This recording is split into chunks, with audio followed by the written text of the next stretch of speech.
C'est tellement malheureux que 2 citoyens du Canada... Après des années de questionnements entourant le congédiement de 2 chercheurs chinois de l'Institut national de microbiologie à Winnipeg, 600 pages de documents d'un examen mené par un comité spécial sont finalement rendus publics. Situation avec le manque de sécurité et à le laboratoire à Winnipeg en 2019, c'était pas acceptable. En 2019, Django Chu et Kiting Cheng, son mari, ont été mis à la porte puis officiellement congédiés en 2021. This work can't be done without teamwork.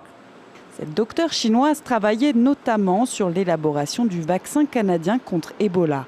Et selon une évaluation du Service canadien du renseignement de sécurité, le couple a partagé des échantillons du virus à des fins de recherche scientifique avec la Chine. Ils auraient entretenu une relation clandestine avec des responsables chinois et sont considérés comme une menace pour l'économie du Canada. Les documents mettent aussi de l'avant qu'elle a menti sur son implication avec le gouvernement chinois et des programmes militaires. En 2021, le couple de microbiologistes s'est vu retirer ses habilitations de sécurité. Si aucun haut fonctionnaire n'est responsable, qui, au sein du cabinet, le sera? Pendant des années, l'opposition a demandé à ce que les détails de leur renvoi soient publics, accusant alors le gouvernement d'utiliser la classification de documents de sécurité nationale pour s'épargner l'embarras. Le ministre de la Santé assure que la menace d'ingérence chinoise n'était pas prise avec autant de sérieux à l'époque.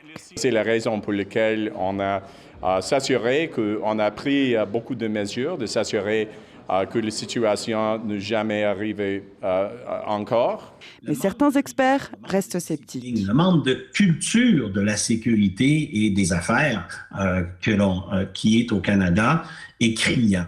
De son côté, le laboratoire assure avoir augmenté les mesures de sécurité de partage d'informations. En parallèle, l'enquête de la GRC est toujours en cours et pourrait prendre encore plusieurs années.